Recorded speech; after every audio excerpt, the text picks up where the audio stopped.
ভাটিয়ারির এই সুন্দর রাস্তায় আমি আজকে করতে যাচ্ছি 10 কিলোমিটার হাঁটার চ্যালেঞ্জ। আমি জানি এই যাত্রা সহজ হবে না, কিন্তু আমি চেষ্টা করে যাব শেষ পর্যন্ত যাওয়ার জন্য। এইমাত্র শুরু করলাম, এখনো এনার্জি ফুল আছে। সামনে এই সানসেট পয়েন্ট, জায়গাটা একদম অসাধারণ। এই ভিউ দেখে মনে হচ্ছে আজকের দিনটা স্পেশাল হবে। এটা হচ্ছে ভাটিয়ারি সানসেট পয়েন্ট। পাহাড়ের উপর দাঁড়িয়ে নিচের লেক, রাস্তা আর সামনে সূর্য ধীরে ধীরে হারিয়ে যাচ্ছে। এখানে আসলে মনে হয় সব টেনশন, সব চিন্তা একদম ভেনিশ হয়ে গেছে। বিশ্বাস না হলে একদিন নিজেই এসে দেখে যাও। আমি এখন বিএসএ ফেলে যাচ্ছি। এটা অনেক সুন্দর, কিন্তু রোদ বেশি। এরপর রাস্তার পাশে একটা সুন্দর লেক, একদম শান্ত ঠান্ডা পরিবেশ। এই রাস্তায় হাঁটতে হাঁটতে সত্যি অন্যরকম একটা ফিল আসছে। এখানে কটুক পরে পরে লেক, দারুণ প্রকৃতি। মেন সমস্যা হচ্ছে গরমটা, সহ্য হচ্ছে না গরম। এখন আমি গলফ ক্লাব এরিয়ায়। এখানে গলফ খেলার মাঠ, রেস্টুরেন্ট সবকিছুই premium. Hatyari is great despite from its city life, with a spectacular view and mist lush greenery and a wonderful fairway.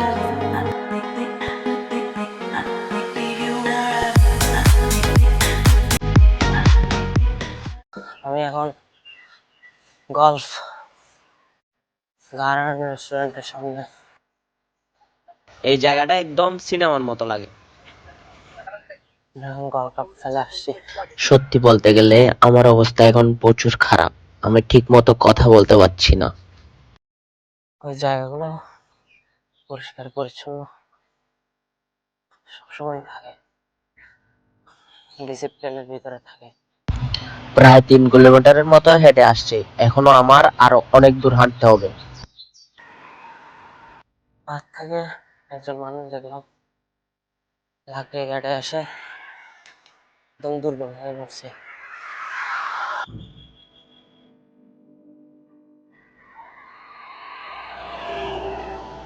অনেকটা হাঁটার পর এখন একটু ক্ষুধা লাগছে।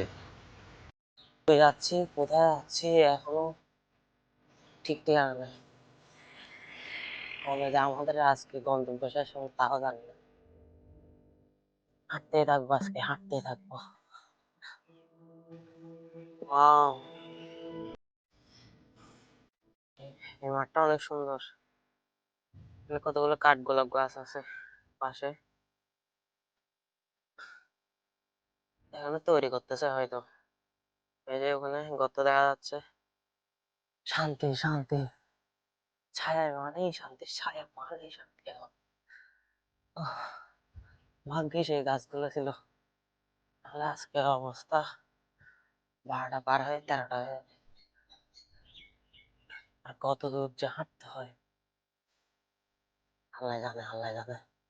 ছর ছর মুখর বাদলতি,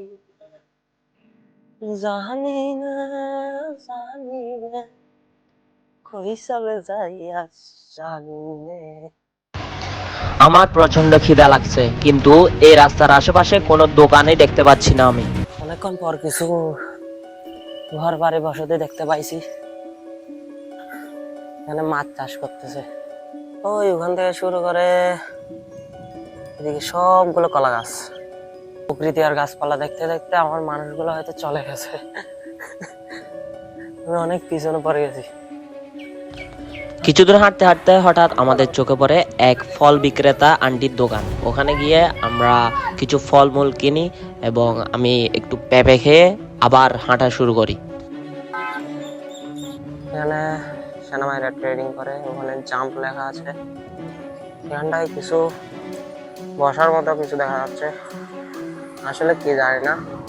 একটা বোর্ডে লেখাও ছিল হয়তো।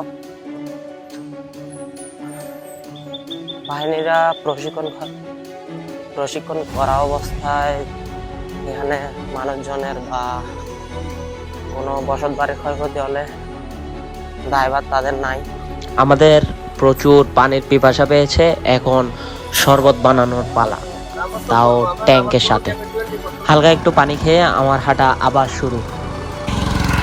4 কিলোমিটার হাঁটা শেষ, আরো 6 কিলোমিটার হাঁটতে হবে আমার। পথ এখনো আর অনেক বাকি।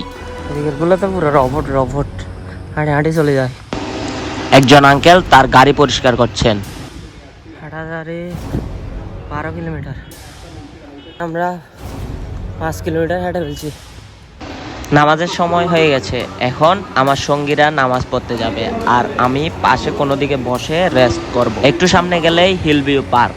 আমি পার্কের একদম ভিতরে ঢুকে একদম লাস্ট পয়েন্টে গিয়ে একটা গাছের নিচে বসে রেস্ট করি।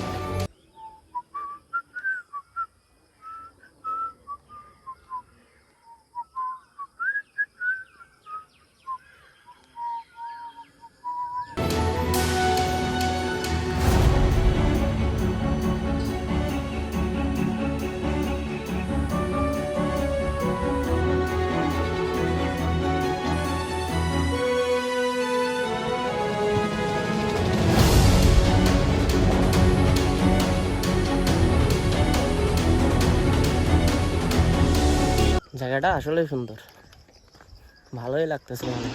আমার সঙ্গীরা দাঁড়িয়ে আছে আমার জন্য। আমাদের হাঁটা গাড়ি আবার চালু করতে হবে, আর বেশি দূর নাই, আর কয়েক কিলোমিটার বাকি শুধু। তারপর আমরা পৌঁছে যাব আমাদের গন্তব্যস্থলে। আমাদের 6 কিলোমিটার হাঁটা শেষ। আমার চ্যালেঞ্জ কমপ্লিট হতে যাচ্ছে। 7 কিলোমিটার হাঁটা শেষ। শেষমেশ আমার চ্যালেঞ্জ কমপ্লিট হলো। তাহলে আর একটু হাঁটলেই আমরা বড় দিঘির পার এসে যাব। এতক্ষণ সাথে থাকার জন্য ধন্যবাদ। আশা করি ভিডিওটা ভালো লাগছে। Subscribe please.